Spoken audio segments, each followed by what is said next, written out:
I was interested in your comments on slavery being permitted in the Old Testament, but now, yes, that's right. It was regulated so as to prevent abuse of slaves. There was a Jubilee year where they could be released and so forth. But today we know better, and we abhor slavery today. And you said that it wasn't just that these ancient Hebrews had a different set of moral values than we do, but that we have a better set of moral values than they did. Now, that's an interesting value judgment that you're making. And I'd like to know, on an atheistic, naturalistic worldview, on what basis can you make that value judgment between these two separate societies and cultures? Why do I think a society is better that doesn't have slaves? Yes, why is our set of values which abhor slavery superior to any other cultures which adheres to slavery? Why characterize this as a moral improvement rather than just a difference?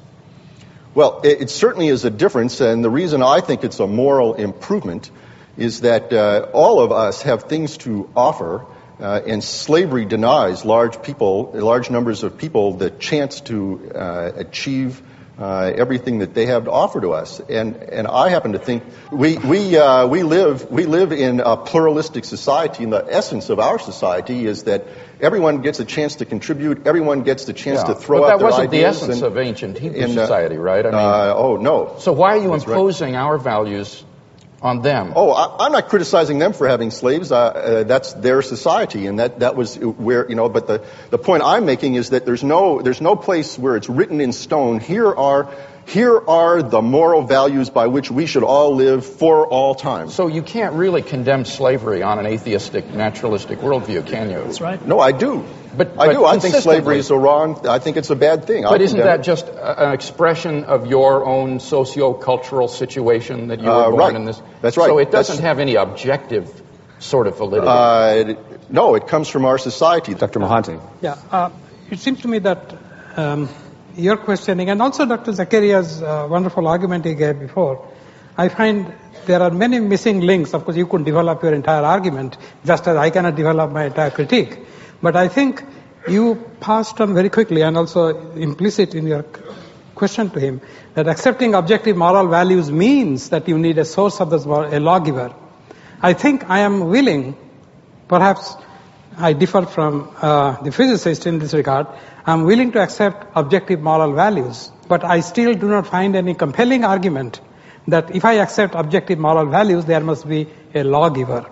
But he doesn't even accept objective moral values. No, I know that. In fact, I would say, he does not. And I would say, if you believe that you have some set of objective moral values, I would say, well, why should I believe that you have them? I mean, how are you going to know? Well, you're going to have to do the same thing as anybody else who has relative moral values to try to show why your values are better and right and they work correctly and they have this, all of those things you have to go, you can't tell the difference between absolute objective values and relative ones. It's just a fact. You don't think that you can tell that we ought to love a child rather than torture and sexually abuse a child?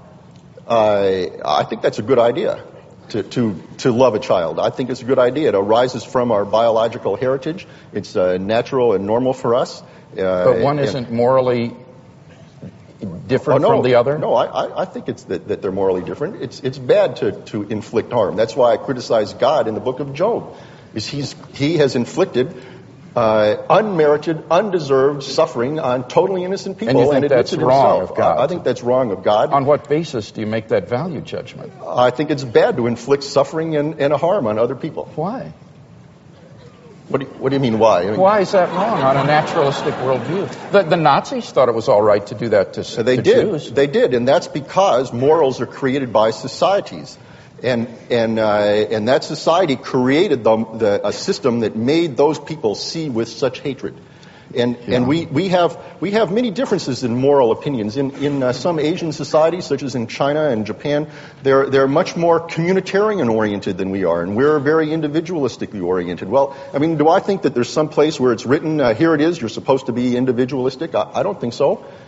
Dr. Lycan, this isn't a debating tactic or trick. This is a fundamental philosophical question. Right. On the one hand, You want to make value judgments like God was wrong to do this to Job. Right. Slavery was abhorrent. We have improved morally over this other culture. Right. The Nazis were wrong. Right. And yet on the other hand, out of the other side of your mouth, you're affirming moral relativism. You have no transcendent anchor for these values, and hence you're lost in a sea of sociocultural relativism. You were correct in everything you said until you said I was lost. All right.